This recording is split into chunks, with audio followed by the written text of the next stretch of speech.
mundo externo, mundo interno. A maioria das pessoas abandona o caminho do crescimento individual porque, em algum ponto, a carga da dor se tornou pesada demais para ser suportada. O lado sombrio dos buscadores da luz revela como desmascarar aquele determinado aspecto de cada um que destrói os relacionamentos, mata o espírito e nos impede de realizar nossos sonhos. É aquilo a que o psicólogo Carl Jung chamou de sombra. Contém todas as nossas facetas que tentamos esconder ou negar. Os aspectos sombrios que julgamos não serem aceitáveis para a família, para os amigos e, mais importante, para nós mesmos. O lado sombrio está calcado profundamente em nossa consciência, escondido de nós e dos outros. A mensagem transmitida desse local oculto é simples. Há alguma coisa errada comigo. Eu não estou bem. Não sou atraente. Não mereço ser bem-sucedido. Não tenho valor. Muitos de nós acreditamos nessas mensagens. Cremos que, se olharmos bem de perto, o que jaz nas profundezas do nosso ser, acharemos alguma coisa horrível. Evitamos nos aprofundar com medo de descobrir alguém com quem não consigamos conviver. Temos medo de nós mesmos. Tememos qualquer pensamento ou sentimento que tenhamos recalcado em algum momento. Diversas pessoas estão de tal forma inconscientes desse medo que só conseguem vislumbrar quando refletido. Nós o projetamos no mundo, na família, nos amigos e em estranhos. O medo está arraigado tão profundamente que a única maneira de lidar com ele é escondê-lo ou negá-lo. Nós nos tornamos grandes impostores que enganam a si mesmos e aos outros. Somos tão bons nisso que realmente esquecemos que estamos usando máscaras para esconder nossas personalidades autênticas. Acreditamos que somos as pessoas que vemos no espelho, ou que somos nosso corpo e nossa mente. Mesmo depois de anos observando nossos relacionamentos, carreiras, dietas e sonhos fracassados, continuamos a abafar essas mensagens internas perturbadoras. Dizemos a nós mesmos que estamos bem e que as coisas vão melhorar. Colocamos vendas nos olhos e abafamos nos ouvidos para poder manter vivas as histórias que criamos. Não estou bem, não sou atraente, não mereço ser bem-sucedido, não tenho valor. Em vez de tentar suprimir nossas sombras, precisamos revelar, reconhecer e assumir as coisas que mais tememos encarar. Ao empregar a palavra reconhecer, estou me referindo a ter conhecimento do que uma determinada característica pertence a você. A sombra é que detém as pistas, diz o conselheiro espiritual e escritor Lazaris. Ela também possui o segredo da mudança, mudança que pode chegar ao plano celular ou até mesmo afetar o seu DNA. Nossas sombras são detentoras da essência daquilo que somos. Guardamos os nossos bens mais preciosos. Ao encarar esses aspectos de nós mesmos, ficamos livres para viver nossa gloriosa totalidade, o lado bom e o lado mau, a escuridão e a luz. Ao assumir tudo o que somos, alcançamos a liberdade para decidir o que fazer neste mundo. Enquanto continuarmos a esconder, mascarar e projetar o que está em nosso interior, não teremos liberdade de ser nem de escolher. Nossas sombras existem para nos ensinar, guiar e abençoar com o nosso eu completo. São fontes que devem ser expostas e exploradas. Os sentimentos que abafamos estão ansiosos para se integrar a nós mesmos. Eles são prejudiciais apenas quando reprimidos. Podem surgir de repente nas ocasiões menos oportunas e seus botes repentinos vão incapacitá-lo nas áreas mais importantes de sua vida. Sua vida se transformará quando você fizer as pazes com a sua sombra. A lagarta se tornará surpreendentemente uma linda borboleta. Você não precisará mais fingir ser alguém que não é. Não será mais necessário provar que você é o máximo. Quando assumir sua sombra, você deixará de viver num constante estado de temor. Descubra os dons da sua sombra e, finalmente, você revelará seu verdadeiro eu em toda a sua glória e terá liberdade para criar o tipo de vida que sempre quis. Toda pessoa nasce com um sistema emocional saudável. Ao nascer, nós amamos, nós aceitamos, sem fazer julgamentos sobre quais são as nossas partes boas e quais as ruins. Ocupamos a integridade do nosso ser, vivemos o momento e expressando livremente o nosso eu.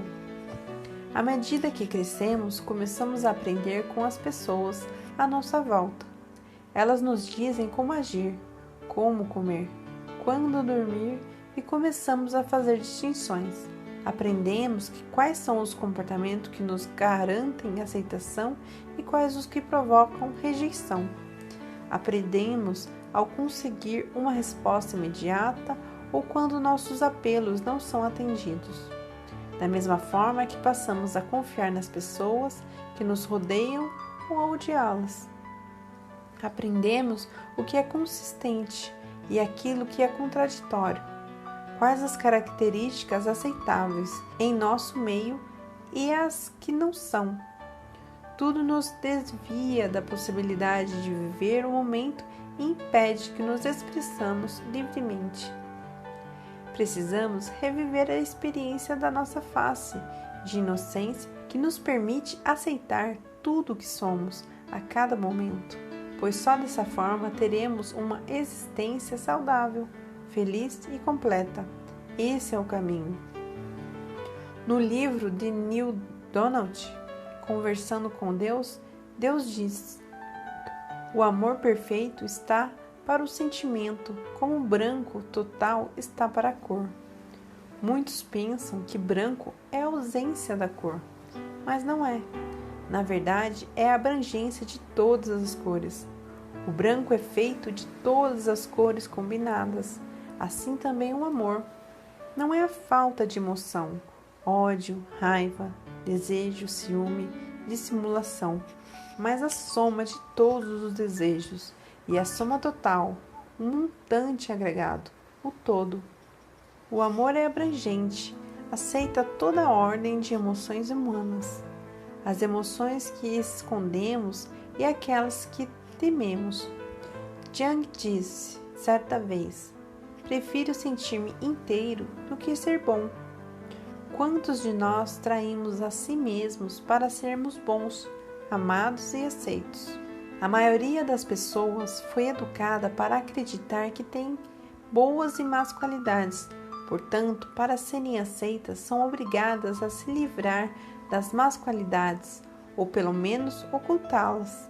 Essa maneira de pensar ocorre quando começamos a individualizar as coisas, como é o caso do momento em que passamos a distinguir nossos dedos das grades do berço e percebemos a diferença entre nós e nossos pais. Mas à medida que crescemos, nos damos conta de uma verdade ainda maior, que espiritualmente estamos todos ligados. Todos nós fazemos parte de cada pessoa. Desse ponto de vista, devemos perguntar se realmente há partes boas e más em nós mesmos, ou são todas partes necessárias para formar um todo. Como saber o que é bom sem conhecer o que é mal? Como reconhecer o amor sem viver o ódio? Como podemos ser corajosos sem ter sentido medo? O modelo holográfico do universo nos dá uma visão revolucionária da relação entre o mundo interior e o exterior. Segundo essa teoria, cada pedaço do universo, não importa em quantas fatias nós os dividimos, contém a inteligência do todo. Nós, como seres humanos, não estamos isolados e dispersos. Cada pessoa é um microcosmo que reflete e contém o macrocosmo. Se isso for verdade, diz o pensador das mentes Stevlich Kraft, então todos nós temos potencial para ter acesso experimental, direto e imediato a virtualmente qualquer aspecto do universo. Entendemos nossa capacidade bem além do alcance de nossos sentidos. A marca impressa do universo inteiro está contida em todos nós. Como declara Chopra, não estamos no mundo, mas o mundo está dentro de nós. Cada um possui as qualidades humanas. Podemos ser tudo aquilo que vemos e concebemos. E o propósito da nossa jornada é restaurar a integridade individual. O santo e o cínico, o divino e o diabólico, o corajoso e o covarde. Todos esses aspectos permanecem latentes em nós e vão agir, se não forem reconhecidos e integrados em nossa psique. Muitas pessoas têm medo tanto da luz quanto da escuridão. Temem olhar para dentro de si mesmas, e o temor levanta muros tão espessos que perdemos a noção de quem realmente somos. O lado sombrio dos buscadores da luz trata do trabalho a ser feito para atravessar esses muros, derrubar as barreiras que construímos e olhar, talvez pela primeira vez, para verificar quem realmente somos e o que estamos fazendo aqui. Ao ler este livro, você embarcará numa viagem que mudará a sua maneira de enxergar a si mesmos, os outros e o mundo. Abrirá seu coração e o encherá de respeito e compaixão por sua própria humanidade. O poeta persa Rumi diz: por Deus, quando você enxergar sua própria beleza, tornar-se-á o ídolo de si mesmo. Nessas páginas, apresento um processo para você descobrir o verdadeiro eu. Jung, antes de mais nada, usou a palavra sombra para referir aquelas partes da nossa personalidade que foram rejeitadas por medo, ignorância, vergonha ou falta de amor. Sua noção básica de sombra era simples. A sombra é aquela pessoa que você não gosta de ser. Ele acredita que a integração da sombra causaria um impacto profundo, capacitando-nos a redescobrir uma fonte mais profunda da nossa própria vida espiritual. Para fazer isso, diz Jung, somos obrigados a lutar com o mal, confrontar a sombra, para integrar o diabo. Não temos outra escolha. Você precisa mergulhar na escuridão para trazer para fora a sua luz. Quando reprimimos qualquer sentimento ou impulso, também estamos reprimindo seu polo oposto. Ao negar nossa frialdade, perdemos nossa beleza. Se negamos nosso medo, minimizamos nossa coragem.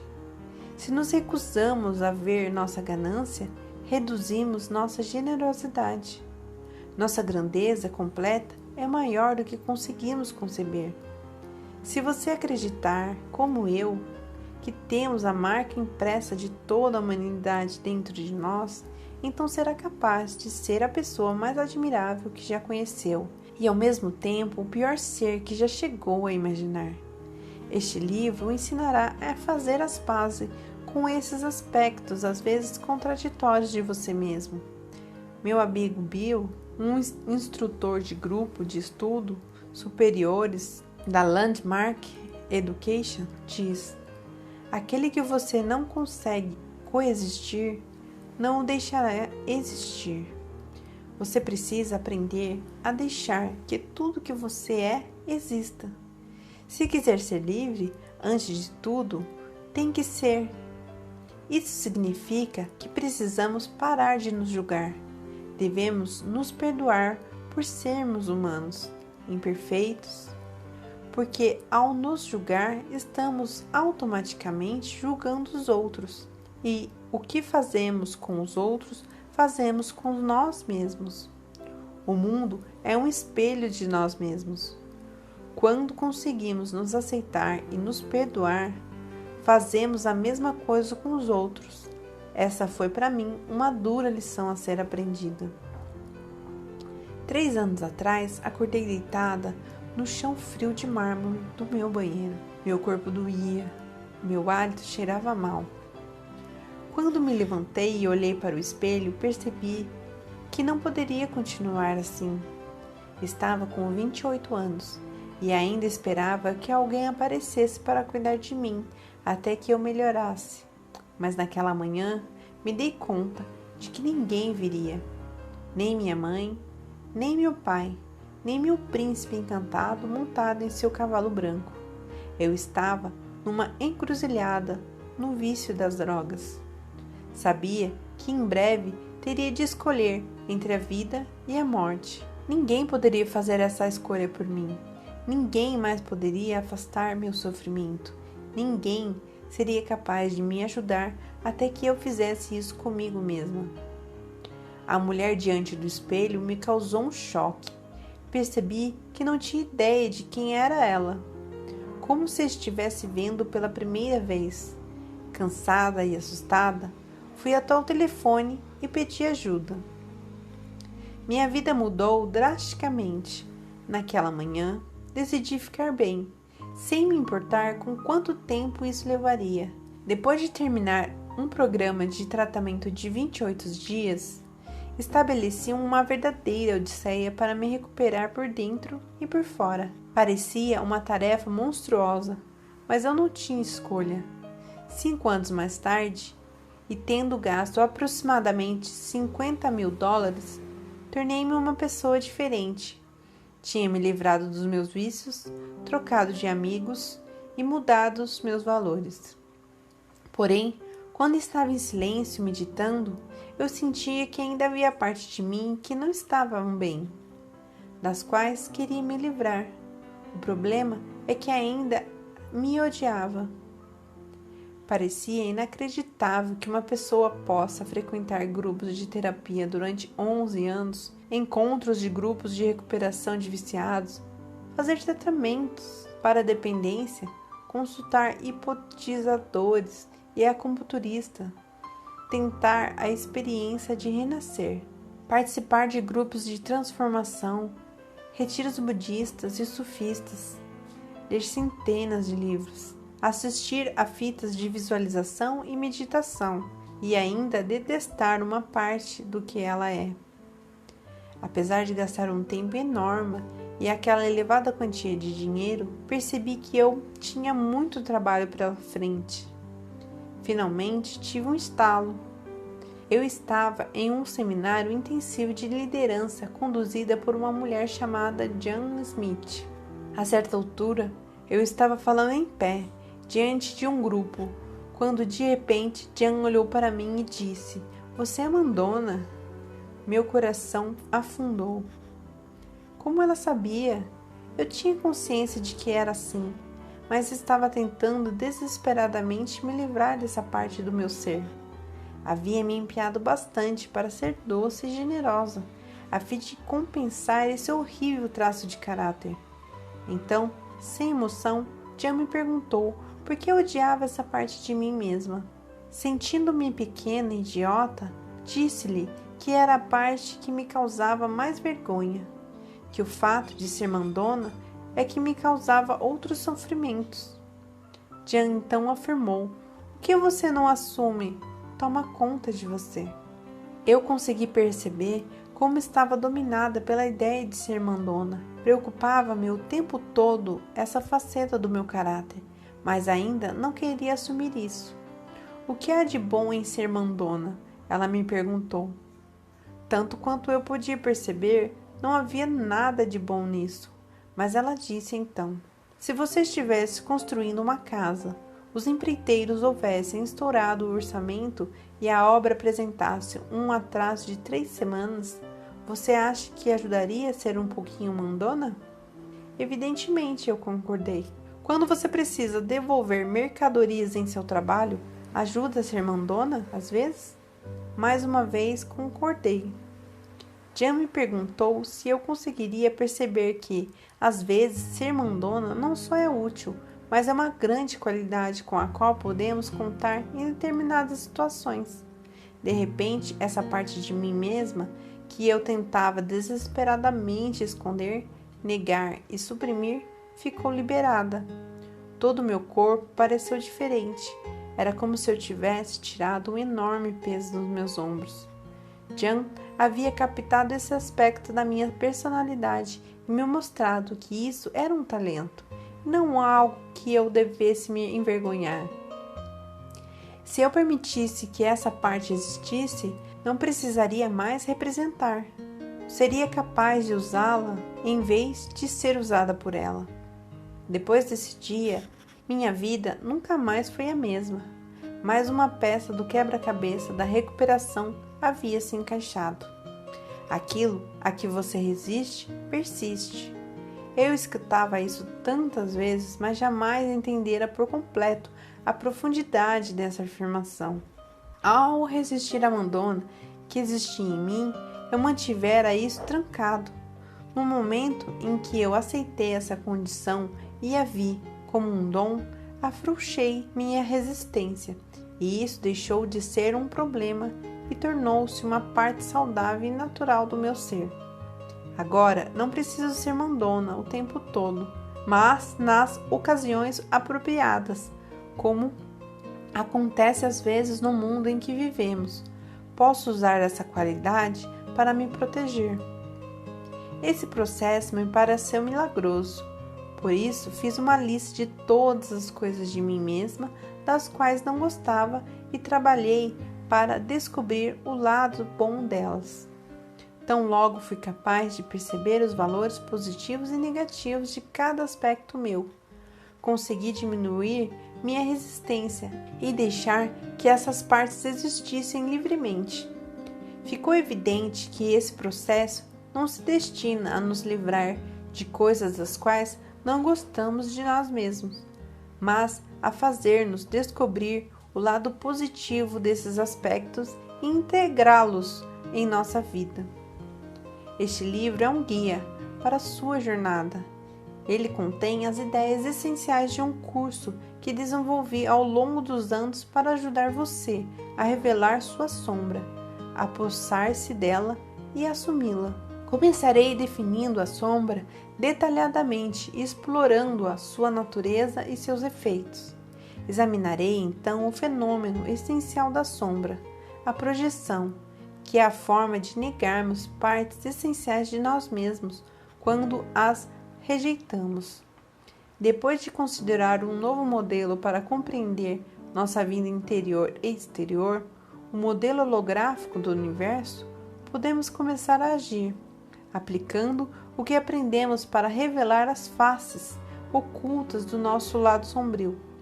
Empreenderemos em seguida a tarefa de nos apossar das qualidades da nossa sombra, responsabilizando-nos por elas, aprendendo quais são os instrumentos específicos para incorporar a sombra e descobrir os talentos dela.